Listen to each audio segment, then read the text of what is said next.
Hey guys, it's Max. I'm here in San Francisco checking out the brand new 24mm f1.4 G Master lens that Sony just announced. It's small, it's really lightweight, especially compared to the Canon, and it's reasonably priced, and just like any other G Master lens, it is sharp. So right now I'm shooting with the 28 f2.8 Tamron lens, the 28-75. Let's switch over to that 24 and see what difference we see. And that's what 24mm at f1.4 looks like. It is a surprising amount of blur.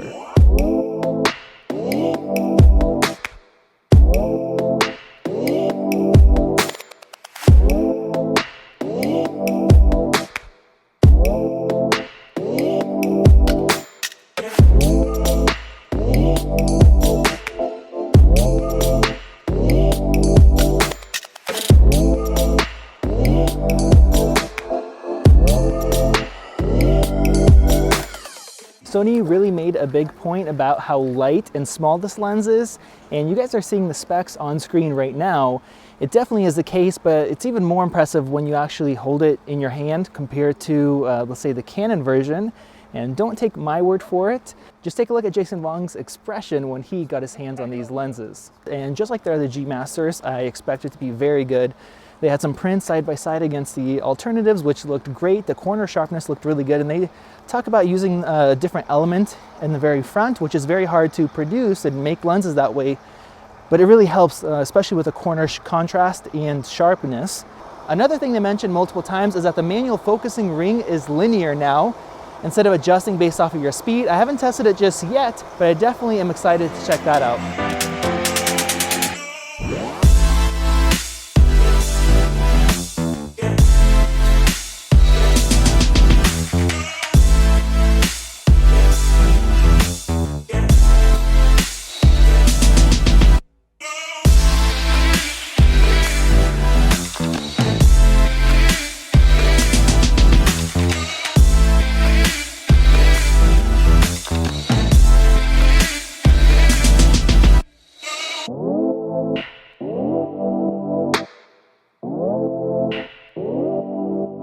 So we just shot here in the woods. We didn't get a lot of time here just because by the time we got out here, there wasn't a lot of time left, but I got to shoot with a 24-1.4, doing some clips for Armando.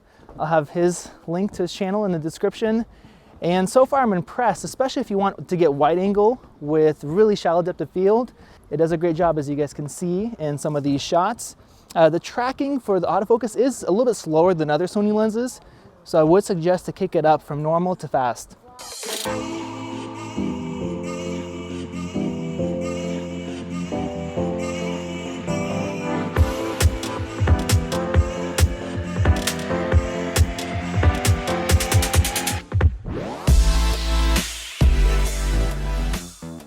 So now I am on a boat. We just passed Alcatraz. Sony actually invited us out here to shoot, to look at the city, and just kind of enjoy the time here.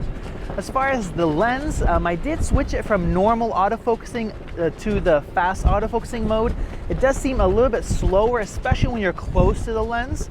Doesn't mean that it sucks at autofocusing, it actually does a pretty good job. It's just a little bit slower, and there's a few other Sony lenses where I do kind of tweak it to get the performance that I need. And in general, when you're shooting, if you're doing sports, you want to, change your settings to match what you're trying to do. I also played with the manual focusing ring. Now it's linear instead of kind of depending on how fast you turn it. Most of those other electronic lenses make it very difficult to manual focus. With this one, once I got used to it, it actually did really well, even shooting wide open at f1.8.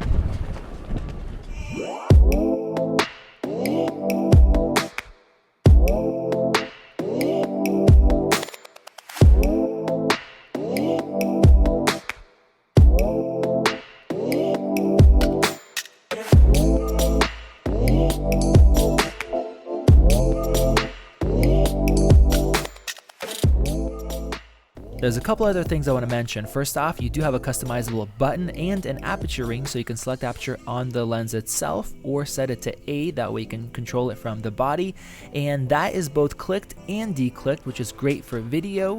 The lens hood also locks in, which I really like, and the filter is 67 millimeters, so it's very convenient. That shows off how small the lens is. The minimal focusing distance is also very close and allows you to get some really interesting perspectives while having a ton of depth of field and blur.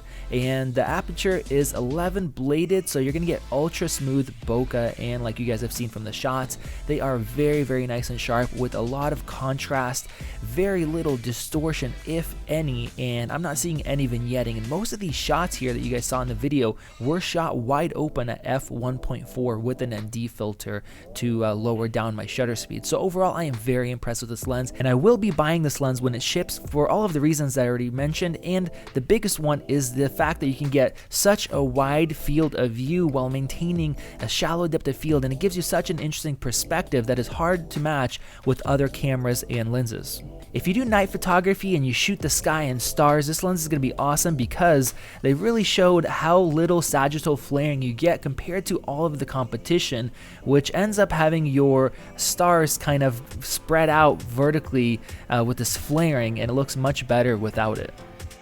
So the Sony event is coming to an end. We have to hand off these lenses soon. So just to wrap up my thoughts on this new lens, honestly, I was surprised. I liked it more than I thought I would. I have the 28mm f2 lens, which is a lot less expensive.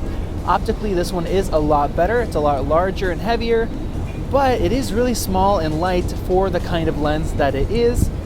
Price-wise, like I mentioned, it is a decent price. It is expensive, but if you're somebody who's in the need for something that's wide and really fast, there's not very many other options except for that Sigma lens, which I haven't used, but as far as I heard, the autofocusing is quite a bit slower and has a lot of chromatic aberration as well.